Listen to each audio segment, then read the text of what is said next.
तर भाऊ आपण एवढ्या रात्री कोणत्या यात्रेला आलो आणि हा काय विषय मी ते तुम्हाला पुढे सांगतो. जय शिवराय मित्रांनो, आपण आलो होतो भाऊ एरंडोलला, ते पण कुठे उरुस फिरायला. उरुस मध्ये ते एकदम झिंगाट गर्दी होती भाऊ. इथे फुगे आला होता भाऊ. मग फुगे तर आपण काही घेतले नाही, आपल्याला जायचं पालखीत बसायला. आपण गेले भाऊ पालखीत बसायला. आपण एकदम येऊन गेले भाऊ. मग पालखी चालू झाली भाऊ. डायरेक्ट असं वाटायचं ना डायरेक्ट मोबाईलच पडून जाईल. त्यामुळे आपण डायरेक्ट मोबाईल ठेवून दिला. आपल्याला जायचं होतं ब्रेक डान्स मध्ये, त्यामुळे आपण येऊन गेले ब्रेक डान्स मध्ये बसायला. ब्रेक डान्स तर एकदम कडक फिरत होता भाऊ. त्यानंतर आपल्याला जायचं होतं भाऊ मोठ्या पालखीत. तर मोठ्या पालखीत जाण्यासाठी आपण उतरले भाऊ, डायरेक्ट मोठ्या पालखीत येऊन गेले. मोठ्या पालखीचा व्ह्यू काही असा होता भाऊ.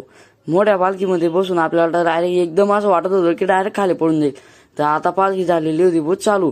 एकदम कडक व्ह्यू येत होता आपण खाली. तर लोक असं बघत होते तर बस आपला नंबर कधी लागेल आणि कधी नाही. वरतून व्ह्यू असा दिसत होता भाऊ काहीतरी.